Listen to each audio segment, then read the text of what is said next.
Hello बच्चों, आज आपण क्लास 7चा जो सायन्सचा लेसन आहे, लेसन नंबर 17 हा लेसन आपण इथे बघणार आहोत। हा लेसन मी इथे मराठीमध्ये एक्सप्लेन करणार आहे। लेसनचं नाव आहे इफेक्ट्स ऑफ लाईट। बघा, इफेक्ट्स ऑफ लाईट म्हणजे काय तर प्रकाशाचे परिणाम। इफेक्ट म्हणजे परिणाम, लाईट म्हणजे प्रकाश, प्रकाशाचे परिणाम। ठीक आहे, तर बघा, when sun rays pass through a glass prism, what are the colors in the band of light seen on the other side of the prism?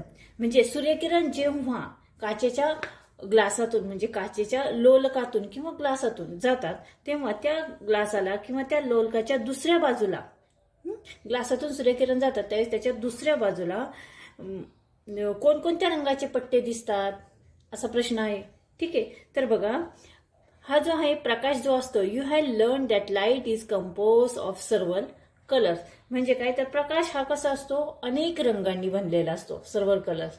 You must have also seen the dust particles in the beam of sunlight entering the house through a small window. आपण बघितलेले आहे की ज्यावेळेस आपण दरवाजाचा झरोका, एखादी फट असते दरवाजाला किंवा खिडकीला, या खिडकीच्या फटीतून, झरोक्यातून किंवा दरवाजाच्या त्या फटीतून, झरोक्यातून उन्हाचा प्रकाश जो असतो तो आतमध्ये येतो।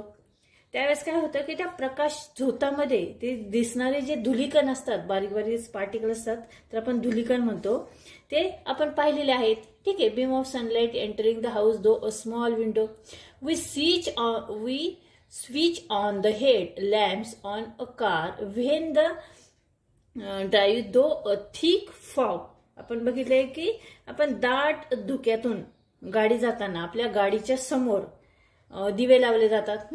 आपण ज्यावेळेस दाट अशा धुक्यातून जातो त्यावेळेस आपल्या गाडीच्या समोर आपण काय लावतो, लाईट लावतो, दिवे लावतो। ठीक आहे, गाडीचे लाईट ऑन करतो आपण, स्विच ऑन म्हणजे गाडीचे लाईट ऑन करतो।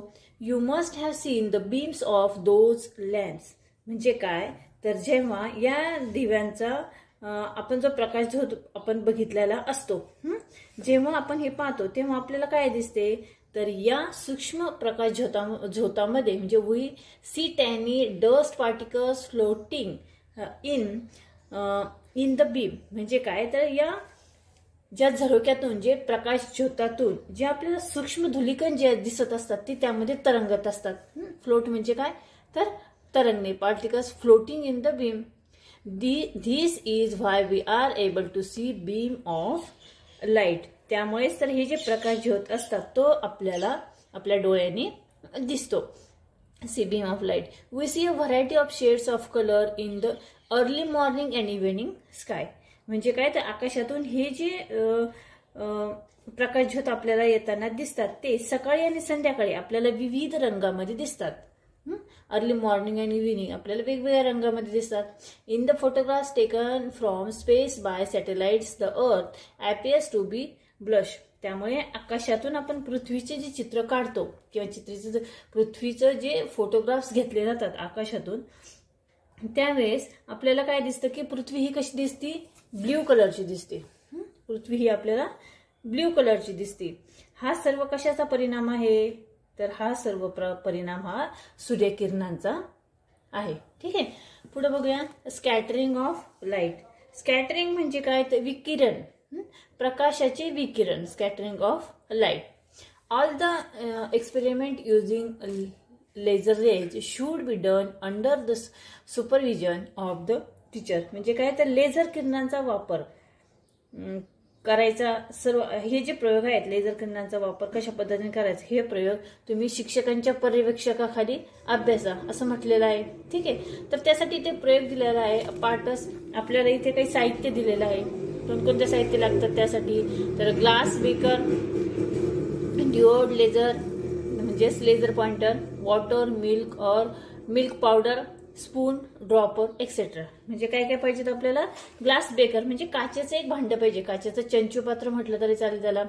डिओड लेझर म्हणजे काय, डायोड लेझर म्हणजे काय तर लेझर पॉइंटर आपल्याला एक पाहिजे। त्यानंतर वॉटर पाणी, मिल्क म्हणजे दूध किंवा दुधाची पावडर, मिल्क पावडर, दूध किंवा दुधाची पावडर। त्यानंतर स्पून म्हणजे चमचा, ड्रॉपर म्हणजे आपल्याला आपण ड्रॉपरने त्यामध्ये थेंब टाकतो तसे आपल्याला थेंब टाकण्यासाठी ड्रॉपर हवाय एक्सेट्रा। इत्यादी साहित्य हवंय. आता आपल्याला ह्याची कृती करायची म्हणजे प्रोसिजर कशी करणार, तर take the clear water in a glass beaker. हे जे काचेचं भांडं आहे, चंचुपात्र आहे, त्यामध्ये ग्लास भरून आपल्या ते भांडं भरून आपल्याला काय घ्यायचंय, पाणी घ्यायचंय. Pass a beam of a laser rays through it. त्याच्यामधून आपल्याला काय करायचं आहे की लेझर लाईट त्या पाण्यामध्ये आपल्याला सोडायचं आहे. लेझर पॉइंट आहे बघा इथे, लेझर पॉइंट हातात घेऊन आपल्याला त्या पाण्यामध्ये लेझरची किरणे सोडायची आहेत. मग आता काय होईल की बघा, now use the dropper of add a few drops. त्याच्यानंतर त्यामध्ये ड्रॉपरने आपल्याला त्याच्यामध्ये 2-3 थेंब असे दुधाचे ड्रॉप्स टाकायचे आहे. फ्यू ड्रॉप्स, थोडे काही ड्रॉप्स दुधाचे टाकायचे आहेत. Drops of milk to the water and stir. आणि ते आपल्याला हलवून घ्यायचं आहे. स्टीर म्हणजे ढवळणे. आता ते पाणी कसं होईल, गढूळ दिसेल. The water will be seen have become slightly turbid. म्हणजे ते पाणी आता थोडंसं आपल्याला गढूळ दिसेल. Now pass the laser beam into the again a light beam will show the extent of the rays. Light rays म्हणजे काय, तर आता काय होईल की त्यामध्ये आपण परत लेझरची किरणे सोडली तर काय होईल, तर हे जे प्रकाश ज्योत प्रकाश किरणांचे अस्तित्व दाखवेल. आपल्याला त्यामध्ये प्रकाश किरण किती प्रखर आहेत हे आपल्याला त्यामध्ये दिसेल. A light beam is not seen the plain water but is clearly seen in slightly turbid water. म्हणजे काय बघा, तर साध्या पाण्यामध्ये आपल्याला हे जे आपण लेझरची किरण सोडत होतो ते आपल्याला स्पष्ट दिसत नाही. पण पाणी ज्यावेळेस गढूळ होतं, पाणी ज्यावेळेस खराब होतं, त्यावेळेस त्यामध्ये आपल्याला प्रकाशाचे किरण जे आहेत ते आपल्याला स्पष्ट दिसतात. म्हणजेच काय, तर या पाण्यामध्ये the light rays hit the tiny particles of milk and get scatter. या पाण्यामध्ये तरंगणाऱ्या दुधाच्या सूक्ष्म कणांवर प्रकाश किरण आपल्याला दिसतात. पाणी गढूळ झालेलं आहे त्यामुळे त्यामध्ये दुधाचे सूक्ष्म कण आहेत आणि या सूक्ष्म कणांवरती आपल्याला प्रकाश हा स्पष्टपणे दिसतो. If the scatter rays enter our eyes we preserve the light. म्हणजे काय, तर हे जे प्रकाश किरण आहेत, विखुरलेले किरण आपल्या डोळ्यात शिरल्यास प्रकाशाची जाणीव आपल्याला होते. म्हणजे हे जे प्रकाश किरण आहेत इकडे तिकडे आपल्याला पसरलेले दिसतात. का दिसतात, कारण जिथे जिथे धुळीचे कण आहेत तिथे तिथे हा प्रकाश त्यावर पडला की ते आपल्याला स्पष्टपणे दिसतो. ठीक आहे. त्यानंतर अजून एक पुढे प्रयोग बघूया स्कॅटरिंग ऑफ लाईटचा. तर बघा, instead of using milk, salt, water and detergent powder in a separate bakers of water and observe whether a laser beam in the scene in them. म्हणजे काय म्हटले की बघा, की एक दुधाऐवजी आपण मीठ घ्यायचं आहे, साखर आणि हे जे आहे शुगर अँड डिटर्जंट पावडर आपल्याला घ्यायची आहे, म्हणजे निरमा पावडर. आणि हे आपल्याला वेगवेगळ्या भांड्यामध्ये मिक्स करायचं आहे. वेगवेगळ्या भांड्यामध्ये पाण्यात मिसळून त्यात सोडलेला लेझरचा प्रकाश जो दिसतो याचे आपल्याला निरीक्षण करायचे आहे. When the sun rises our surroundings appear illuminated. म्हणजे काय, तर सूर्य उगवल्यानंतर आपल्याला काय सर्वत्र काय दिसतं, आपल्याला सर्व परिसर हा प्रकाशित आपल्याला दिसतो. The entire sky appears bright. हे हवेतील म्हणजे आकाशाचा हा सर्व भाग आपल्याला उजळलेला दिसतो. म्हणजे This happens because of the dust and other tiny particles in the air. म्हणजे हवेतील जे रेणू असतात, जे धुळीकण असतात, ते इतर सूक्ष्म कणांमुळे आपल्याला तसे होताना दिसते. हेच म्हणजे काय, तर बघा, sunlights by the tiny particles various constitutes of air. Had there been no atmosphere on the earth, the sky would have appeared dark during the day and course of the sun would directly seen. म्हणजे काय, तर बघा, हे जे सूर्यप्रकाशाचे जे विविध कण असतात, विविध घटक जे असतात, ते आपल्याला या सूक्ष्म कणामुळे आपल्याला ते प्रकाश किरण विकिरण झालेले दिसते, पसरलेले दिसते. तर पृथ्वीवर जर वातावरण नसतं तर आकाश आपल्याला कसं दिसलं असतं, दिवसा देखील काळं दिसलं असतं. ठीक आहे. Atmosphere no on the earth, no atmosphere on the earth. म्हणजे पृथ्वीवर जर वातावरण नसतं तर सर्व आकाश आपल्याला कसं दिसलं असतं, dark during the day and of course. रात्री आणि दिवसा सगळीकडे सर्व वेळेस आपल्याला काळच दिसलं असतं. अर्थात काय म्हणायचंय की the sun would directly seen. अर्थात आपल्याला सूर्य हा दिसलाच असता, हो की नाही. म्हणजे तर This has been variety by observation from the rockets and satellites which go out the Earth's atmosphere. म्हणजे काय तर पृथ्वीच्या वातावरणाच्या बाहेर जाणाऱ्या ज्या अग्निबाण आणि उपग्रहावरून केलेल्या निरीक्षणावरून आपल्याला याचा पडताळा करता येतो. आता याच्यासाठी आपण एक प्रयोग बघणार आहोत. त्यासाठी साहित्य आपलं काय पार्टस साहित्य आहे.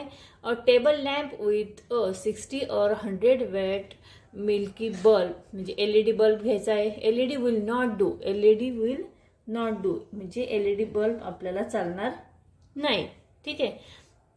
Thick black paper, sticking tape, packing needle, 100 or 200 ml glass beaker, milk or milk powder, dropper, spoon etcetera. कोणकोणतं साहित्य घेतलं मी मराठीत सांगते बघा. आपल्याला एक बल्ब घ्यायचा आहे. दुधी बल्ब म्हटलंय त्यांनी. तो जो बल्ब आहे तो एलईडी नकोय आपल्याला. एलईडी बल्ब नकोय. This black paper. त्यानंतर आपल्याला टेबल लॅम्प पाहिजे. जाडा काळा कागद पाहिजे जाड असा. ठीक आहे. त्यानंतर 100 ते 200 मिलीलिटरची काचेचे चंचू पात्र म्हणजे एक भांड पाहिजे. नंतर दूध पावडर आणि ड्रॉपर, चमचा एक्सेट्रा. त्यानंतर आपल्याला प्रोसिजर आपल्याला करायची आहे म्हणजे असा प्रयोग तयार करायचा आहे बघा स्कॅटरिंग ऑफ लाईटचा. इथे या पद्धतीने तर cover the mouth of the lamp shade properly with black paper using sticking tape. Pick a hole of 1 to 2 millimeter diameter in the center of the paper with the help of packing needle. इथे काय म्हटले त्यांनी की table लॅम्पच्या शेडचे table lamp जो आपल्याला आपण घेणार आहोत त्याच्या शेडला काय करायचं आहे त्याला त्याच्या तोंडाला काळा कागद हा चिकटपट्टीने आपल्याला चिटकवून घ्यायचा आहे. ठीक आहे. व्यवस्थित चिटकून घ्यायचा आहे. त्यानंतर या कागदाला मधोमध एक होल पाडायचा आहे 1 ते 2 सेंटीमीटरचा. इथे बघा पाडलं का होल. त्यानंतर आता हे जे भांड आहे काचेचं चंचूपात्र आपण घेतलंय त्यामध्ये स्वच्छ पाणी घ्यायचंय. Take the clear water in the beaker. Light the bulb and place the beaker in contact with the hole. त्यानंतर त्याचं स्वच्छ पाणी घेऊन काय करायचं आहे आपल्याला टेबल लॅम्प चालू करायचा आहे म्हणजे दिवा चालू करायचा आहे. आणि या छिद्राला अगदी खेटून चंचूपात्र ठेवा आणि समोरून तसेच 90 डिग्रीच्या कोनातून त्याचे निरीक्षण आपल्याला करायचे आहे. ठीक आहे. 90 डिग्रीच्या कोनातून आपल्याला इथे त्याचे निरीक्षण करायचं आहे. Now add 2-3 drops of milk on the water and stir observe them. आता त्या पाण्यामध्ये ड्रॉपरने काय करायचे आहेत 2-3 दुधाचे थेंब टाकायचे आहेत. आता ऑब्झर्व करायचं आहे काय दिसेल. A few more drops of milk may have to be added to make the water turbid. A blue thing in seen when observe along the 90 degree angle. म्हणजेच काय आता गढूळपणा येण्यासाठी आपण कदाचित दुधाचे काही थेंब आपण त्यामध्ये घातलेत. ठीक आहे. तर आता 90 अंशाच्या कोनातून आपण पाहिल्यास आपल्याला काय दिसेल. This is the scatter blue light. आपल्याला ब्ल्यू शेड दिसेल लाईटचं. ठीक आहे. दुधाचे थेंब टाकल्यानंतर आणि त्यानंतर काय म्हटले पुढे की because the blue light scatter a red yellow light in the seen from the front and the whole parts reddish. म्हणजे काय तर आपल्याला अगोदर काय दिसेल निळी छटा दिसेल आणि हा विखुरलेल्या निळ्या रंगाचा प्रकाश विकिरणाने विखुरला गेल्यामुळे समोरून पाहिल्यास तांबडा पिवळा प्रकाश आपल्याला दिसतो. म्हणजे छिद्र जे असतं त्याचं होल जे असतं ते आपल्याला तांबूस कलरचं दिसतं. रेडिश कलर म्हणजे तांबूस कलरचं दिसतं. यात इम्पॉर्टंट महत्वाचं काय आहे की This is experiment should be done in the dark room and by small groups of students. हा जो प्रयोग करायचा आहे तो प्रयोग अंधाऱ्या खोलीत विद्यार्थ्यांच्या छोट्या छोट्या गटाने करायचा आहे. ठीक आहे. बघा पुढे बघा. If a few more drops of milk added the reddish colour seen from the front becomes on intense red. म्हणजे दुधाचे थेंब जास्त टाकल्यास दिसणारा समोरून जो तांबूस रंग अगदी गडद होतो. जास्त थेंब जर वाढवले तर तो जो तांबूस कलर रेडिश कलर असतो तो कसा होईल डार्क होईल. On the become from the front become on the intense red. However, if many more drops are added, the reddish color is not seen. Why is this so? आणि अजून जर जास्त आपण त्यामध्ये हा रेडिश कलर टाकला दुधाचे थेंब जर जास्त टाकले तर आपल्याला कोणतीच रंगछटा आपल्याला कोणतीच दिसत नाही. रेडिश कलर अजिबात दिसत नाहीत. म्हणजे जास्त प्रमाण झाल्यावर दिसते का? नाही. म्हणजेच काय, the sunlight is scattered by the molecules of gases like nitrogen oxygen in the atmosphere. म्हणजे वातावरणामध्ये नायट्रोजन ऑक्सिजन सारख्या वायूच्या रेणूमुळे सूर्यप्रकाशाचे काय होते, तर विकिरण होते. The blue colour in the sunlight scatter the most and therefore the sky appears blue. त्यामुळे त्यातील निळ्या रंगाचे विकिरण सर्वात जास्त होते, म्हणून आपल्याला आकाश कसे दिसते, हे निळे दिसते. ठीक आहे. पुढे बघा, sunlight reaches us through the layer of the atmosphere at sunset. The light reaching us the travels a greater distance though atmosphere. Due to the greater distance, there is more scattering of blue color as a result, and the red yellow light reaches us directly and the sun appears red. Red light scatter less than blue light. याचा अर्थ काय होतो की सूर्यप्रकाश हा वातावरणाच्या थरातून आपल्यापर्यंत पोहोचतो. लेयर्स ऑफ द ॲटमॉस्फिअर म्हणजे वातावरणाच्या थरापासून सूर्यप्रकाश आपल्याकडे पोहोचतो. सूर्यास्ताच्या वेळी ऍट द सनसेट म्हणजे सूर्य मावळण्याच्या वेळी या थरातून प्रकाश अधिक अंतरातून आपल्यापर्यंत पोहोचतो आणि या अधिक अंतरामुळे सूर्यप्रकाशातील निळ्या रंगाच्या प्रकाशाचे विकिरण जास्त होऊन पिवळ्या किंवा तांबड्या रंगाचे आपल्याला रेड किंवा येल्लो पिवळ्या तांबड्या रंगाचा प्रकाश आपला सरळ आपल्यापर्यंत येताना दिसतो. डायरेक्टली म्हटले सरळ आपल्याकडे येताना दिसतो. त्यामुळे सूर्य हा आपल्याला कसा दिसतो, सन ॲपियर्स रेड. सूर्य हा आपल्याला रेड दिसतो. Red light is scattered less than blue light. म्हणून तांबड्या रंगाच्या प्रकाशाचे विकिरण निळ्या रंगापेक्षा कमी होते. ठीक आहे. तर अशा पद्धतीने आपण प्रकाशाचे विकिरण हा जो टॉपिक आहे या लेसनचा पहिला टॉपिक जो आहे स्कॅटरिंग ऑफ लाईट हा आपण इथे बघितलेला आहे.